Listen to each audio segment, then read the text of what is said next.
En las noticias internacionales se comparte la preocupación de distintos organismos internacionales y a su vez gobiernos sobre lo que está pasando en El Salvador, donde la nueva Asamblea Legislativa ha iniciado sus sesiones destituyendo al Tribunal Constitucional y al Fiscal General del Estado. Vamos a hablar con la exdiputada Marta Evelyn Batres, quien hasta hace pocos días era diputada y vicepresidenta del Grupo Parlamentario de Mujeres. Marta Evelyn, muchas gracias por aceptar la invitación para participar en este espacio digital de Frente con Óscar Ortiz. Bueno, Oscar, un saludo especial. Para mí es un verdadero honor poder conversar con usted este mañana en este programa. Un saludo a todos los que nos sintonizan y lastimosamente que lo tenemos que hacer con malas noticias en mi querido país, El Salvador. Gracias, gracias a usted, Marta Evelyn. Y quería que nos explique, porque entiendo que incluso ha sido en la primera sesión que se instala la nueva Asamblea Legislativa y, si no me equivoco, incluso la primera decisión que toman es proceder a separar de sus cargos a los magistrados de la Sala Constitucional y al fiscal general. ¿Tiene la Asamblea Legislativa en El Salvador, según su constitución, atribución para tomar esta medida? Bueno, era algo que no sorprendía, que uno se podía imaginar con solo el actual presidente de la República.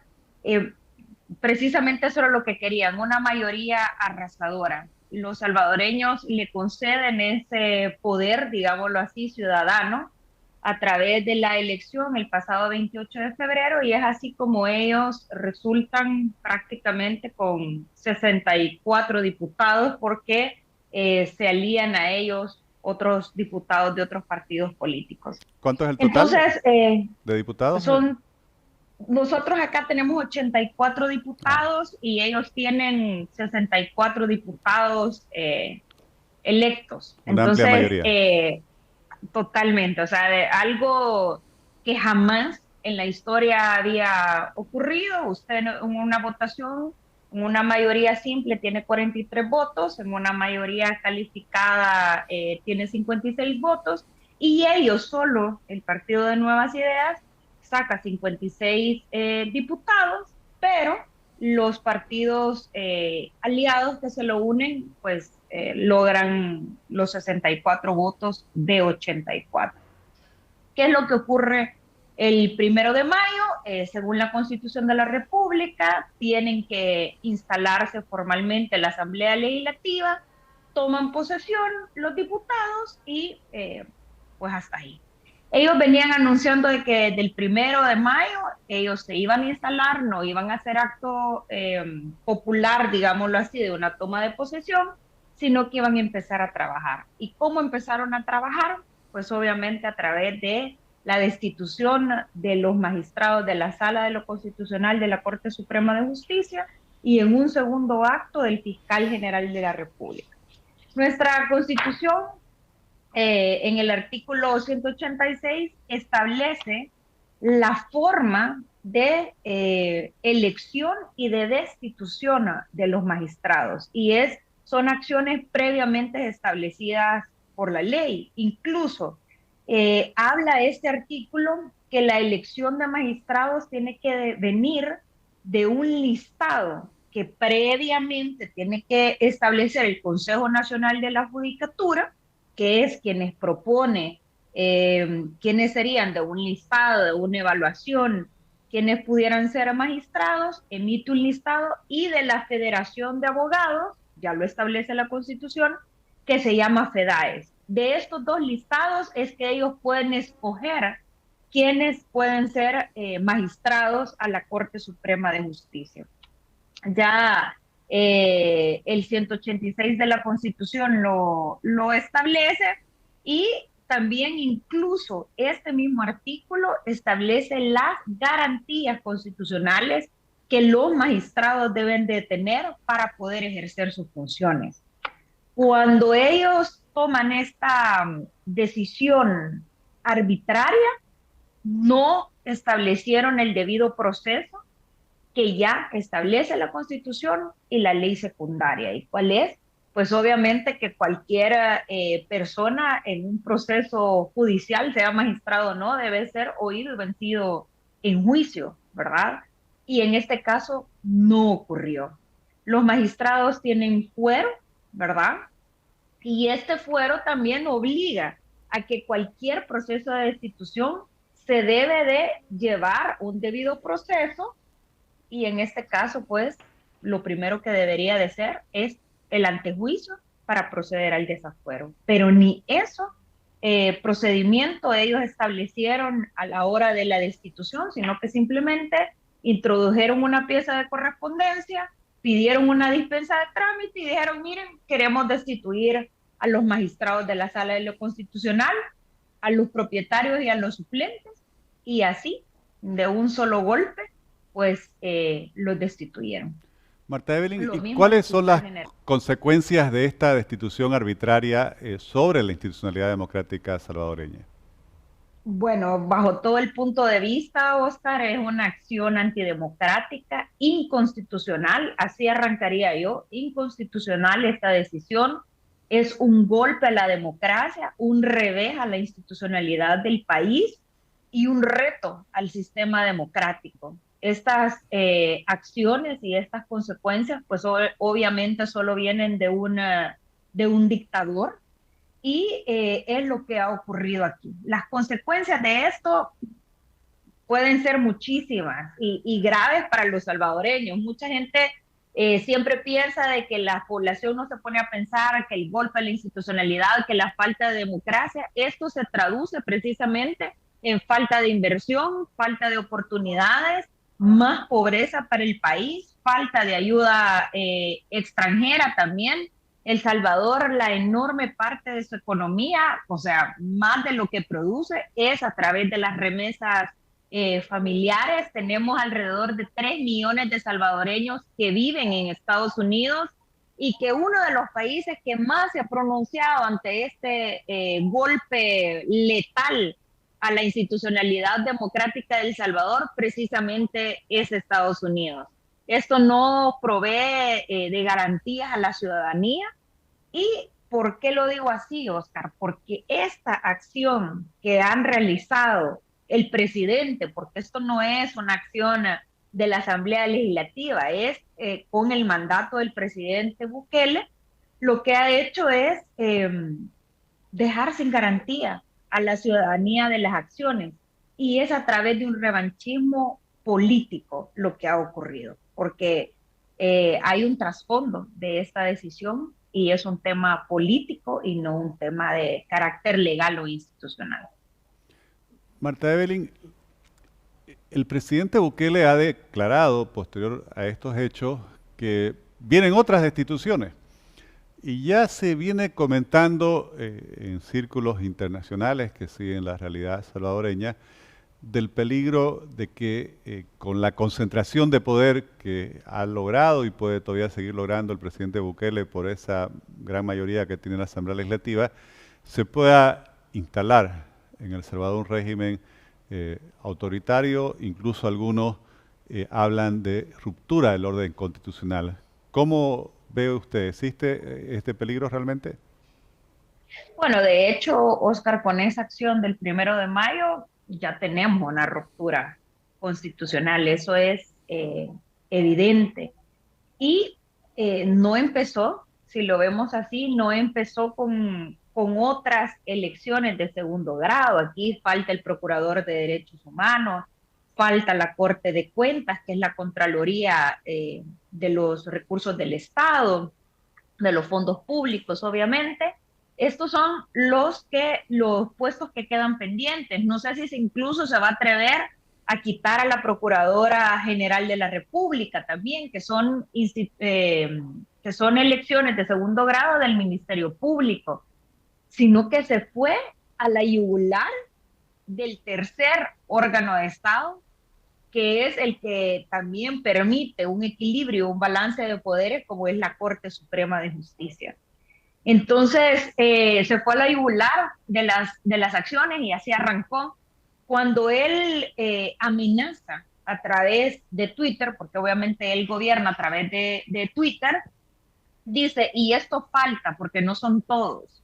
O sea, vamos a eliminar a todos y los vamos a quitar a todos. Entonces, cuando eso, pues obviamente el día de mañana han convocado a una sesión plenaria, es parte de un guión establecido, van a venir esas destituciones y da inicio precisamente a la persecución política y persecución particular de todos aquellos que opinen diferente a él. ¿Por qué se da esta destitución de los magistrados de la Corte Suprema de Justicia? Se dan, Oscar, y es bueno que también ustedes lo sepan, se da a raíz de resoluciones que la Sala de lo Constitucional emitió en el marco de la pandemia de COVID-19. ¿Y por qué la Sala de lo Constitucional emite resoluciones que ellos se atribuyeron como en contra del gobierno? Precisamente porque atendieron derechos constitucionales ciudadanos. Le pongo un ejemplo. Uno de las sentencias que la sala emitió fue a favor de salvadoreños varados en el exterior.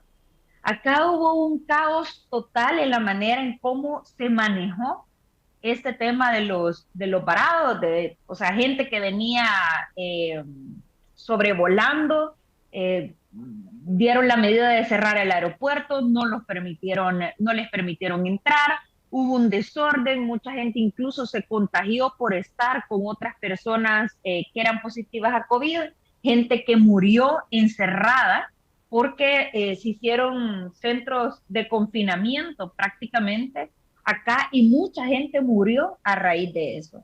Entonces, claro, ellos se amparan a través de un proceso de amparo en la Sala de lo Constitucional y la Sala emite resoluciones a favor de la ciudadanía. ¿Cuál es el argumento del gobierno? Es decir, miren, cuando fue el desarrollo de la pandemia, la Sala de lo Constitucional emitió resoluciones que nos desfavorecieron a nosotros. Entonces, como no nos gustó esas resoluciones, ahora viene una acción de destitución totalmente ilegal, totalmente inconstitucional, cuando ya la Constitución de la República establece que la Sala de lo Constitucional va a establecer lo que es, de acuerdo a la Constitución o no, los derechos y garantías fundamentales de la ciudadanía, y no por estar en desacuerdo con una resolución se deben de destituir. Y eso también pasa por el tema del fiscal general de la República. El fiscal general de la República tenía prácticamente como 12 casos con evidente corrupción en todo el proceso de la pandemia, de cómo se manejaron los fondos, y aducen que el fiscal tenía nexos partidarios con Arena y que por eso lo destituyen, pero más bien, pues obviamente son motivaciones políticas para que no salga todo ese proceso de corrupción que está teniendo el gobierno y lograr manejar ellos, como siempre, la opinión pública para, según ellos, continuar ganando adeptos o consolidando sus adeptos. Ha habido una reacción internacional muy importante, se han pronunciado las Naciones Unidas, la OEA, el gobierno de los Estados Unidos y muchos otros gobiernos democráticos rechazando estas medidas que ha adoptado la Asamblea Legislativa y obviamente impulsadas por el presidente Bukele. ¿Usted cree que estos pronunciamientos van a tener incidencia en evitar o revertir este camino que está adoptando el presidente Bukele y su mayoría legislativa o van a continuar por este camino? Bueno, han habido pronunciamientos bastante fuertes que generan o deben de generar una alarma en la población sobre esas consecuencias. Incluso precisamente hoy la vicepresidenta de Estados Unidos, Kamala Harris, volvía a referirse a la situación de El Salvador y decía que había que responder a las acciones antidemocráticas que El Salvador estaba haciendo a través de las decisiones de su presidente, el día de ayer, senadores sumamente influyentes, tanto en el gobierno de Estados Unidos como en materia económica y de ayuda en todo este proceso del Triángulo Norte que se está llevando a cabo, hablaban incluso también de retirar las visas como una medida de, digamos, de sanción para todos aquellos que participaron en este proceso de golpe democrático. Y así como ellos, se ha pronunciado Europa, se ha pronunciado Naciones Unidas, la OEA, la alta comisionada de derechos humanos, Michelle Bachelet, también se pronunciaba esta mañana, y son acciones de repudio ante una acción inconstitucional y antidemocrática. Pero lo que hemos visto de respuesta por parte del presidente es decir, vamos a continuar. Incluso ponía un tuit donde decía que agradecía el interés prácticamente de la comunidad internacional, pero que no era de su incumbencia lo que ocurría aquí en El Salvador. Cuando El Salvador es un país económicamente insostenible por sí mismo, pero también vemos unos acercamientos directos, pues obviamente con China, ¿verdad? Y con Rusia. Entonces, hemos estado escuchando también posiciones de los diputados de su bancada, prácticamente minimizando las opiniones internacionales de otros países, incluso diciendo, miren, cada país tiene una independencia y una autonomía de los pueblos, así que nosotros no nos metemos en sus problemas de sus casas. ¿Qué es lo que ocurre? O el presidente Bukele reflexiona y da un paso atrás sobre este tipo de acciones, o continúa hasta donde él se crea poderoso y él crea que pueda, o busca otros países aliados como China y como Rusia, lo cual generaría pues prácticamente un problema porque la mayoría de salvadoreños no viven ni en China ni en Rusia, viven en Estados Unidos. Y la mayor, insisto, manera de sobrevivencia de los salvadoreños es a través de las remesas familiares que inyectan económicamente millones y millones a la economía salvadoreña, a la economía familiar, y que se verían afectados si hay medidas de presión o acciones de presión por parte de Estados Unidos también a la economía salvadoreña. Y no solamente eso, hay representantes y senadores que han hablado de que van a intervenir en estas instituciones financieras que pueden fondear al Salvador económicamente para que ese financiamiento pueda cesar de seguir y continuar con estas acciones antidemocráticas. Efectivamente, es una situación muy lamentable. Espero que El Salvador pueda evitar seguir por ese camino de ruptura del orden constitucional y le expreso toda mi solidaridad.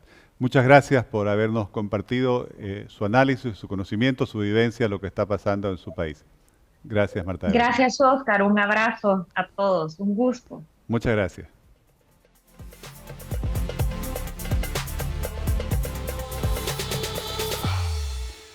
No hay democracia sin justicia independiente. La institución arbitraria que ha realizado la Asamblea Legislativa de El Salvador, del Tribunal Constitucional y del Fiscal General del Estado, obviamente lleva a El Salvador hacia una situación de ruptura del orden constitucional. Las mayorías legislativas no dan derecho a hacer cualquier cosa. Las mayorías legislativas deben cumplir con sus constituciones y deben ser la salvaguarda de los límites al poder que caracteriza a un sistema republicano y democrático. Creo que tenemos que seguir todos en Latinoamérica esta situación que lamentablemente se está presentando en El Salvador y que muestra que los populismos autoritarios, independientemente si se presentan de izquierda o de derecha, caen en las mismas prácticas autoritarias y antidemocráticas. Les agradezco por estar acompañándonos en este episodio del Espacio Digital de Frente con Óscar Ortiz.